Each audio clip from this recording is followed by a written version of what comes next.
नमस्कार दोस्तों, मैं advocate Vishnudhari Singh legal channel में आप सभी दर्शकों का स्वागत करता हूं। दोस्तों, जैसा कि आप जानते हैं, प्रत्येक रविवार को मेरा क्वेश्चन आंसर सीरीज होता है। तो आइए दोस्तों, आज का क्वेश्चन आंसर सीरीज का वीडियो आपके समक्ष में प्रस्तुत करता हूं। दोस्तों, पहला प्रश्न है अक्षय पांडे जी का। इन्होंने अपने प्रश्न में कहा कि एक भवन में मैं किराएदार के रूप में मकान मालिक से किराया लेकर रह रहा हूँ, 16 साल हो गए हैं। क्या मुझे एडवर्स पोजीशन का लाभ इससे मिल सकता है? अक्षय पांडे जी, याद रखेंगे, एडवर्स पोजीशन का सहारा आपको नहीं मिलेगा। आप परमिसिव पोजीशन में हैं, आप किराएदार के रूप में वहाँ हैं। आप 100 साल भी रह जाएंगे फिर भी आपको एडवर्स पोजीशन का लाभ नहीं मिलेगा, क्योंकि एडवर्स पोजीशन को साबित करने के लिए 3 चीज़ साबित करना जरूरी है। नेक भी यानी शांतिपूर्ण, नेक काम यानी मालिक की जानकारी में, और नेक पिकारी यानी मालिक की इच्छा के विरुद्ध। तो आप मालिक की इच्छा से यहाँ पर किराएदार के रूप में हैं। ऐसी परिस्थिति में आप उस संपत्ति के मालिक नहीं बन सकते एडवर्स पोजीशन के आधार पर।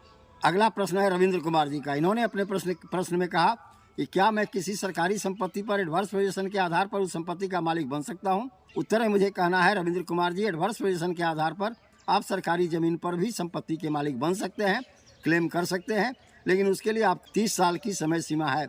30 साल तक निर्विवाद रूप से अगर आप उस पर कब्जे में हैं, सरकार की जानकारी में हैं, सरकार की इच्छा के विरुद्ध हैं और शांतिपूर्वक ढंग से रह रहे हैं, इस बीच में सरकार ने कहीं कोई क्लेम नहीं किया, तब जाकर के आप इस संपत्ति के मालिक एडवर्स पोजीशन के आधार पर बन सकते हैं। अगला प्रश्न है एक अभिषेक पांडे जी का। इन्होंने अपने प्रश्न में कहा कि मेरे घर के आगे में एक आबादी की ज़मीन है जिस पर मेरा 50 वर्षों से कब्जा है।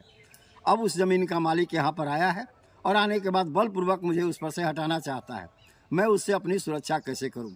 उत्तर में मुझे कहना है अभिषेक पांडे जी, आप सिविल कोर्ट में चले जाएँ और सिविल कोर्ट में सेक्शन 38 स्पेसिफिक रिलीफ एक्ट के अंदर में मुकदमा दायर करें, जिसके अंदर में इंजेक्शन का मुकदमा दायर किया जाता है उस व्यक्ति के विरुद्ध जो आपको बलपूर्वक वहां से बेकब्जा करना चाहता है।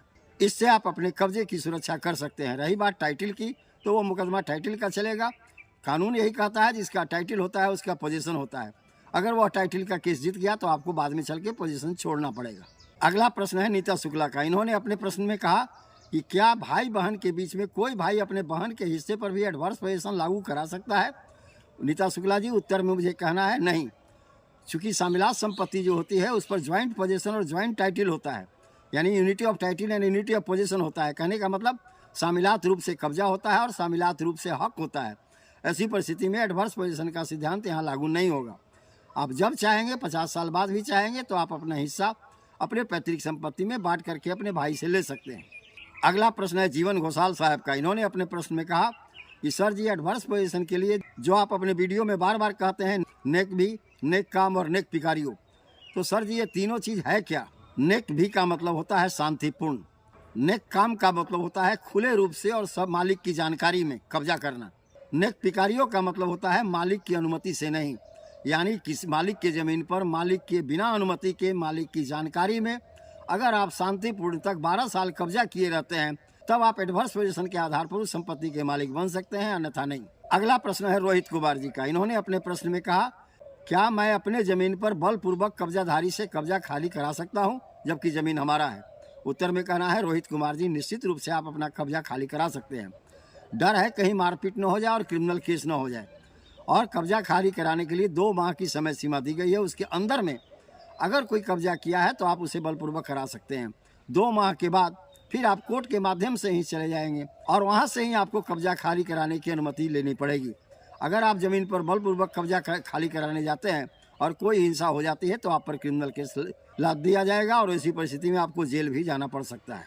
अगला प्रश्न है संजय गुप्ता का। इन्होंने अपने प्रश्न में कहा कि क्या नाबालिग के विरुद्ध भी एडवर्स पोजीशन लागू हो सकता है? उत्तर में मुझे कहना है संजय गुप्ता जी, नहीं। नाबालिग के विरुद्ध में, आर्मी पर्सनल के विरुद्ध में, और वह जो कि अनसाउंड माइंड है यानी पागल है, उन लोगों की संपत्ति के विरुद्ध में कभी भी एडवर्स पोजीशन लागू नहीं होगा। तो दोस्तों, यहीं पर मेरा यह क्वेश्चन आंसर सीरीज का वीडियो समाप्त हुआ। अगर आपको मेरा यह क्वेश्चन आंसर का वीडियो पसंद आया तो आप इसे लाइक करें, सब्सक्राइब करें, अपने साथियों को शेयर करें। धन्यवाद। अब विशेष अगले वीडियो में।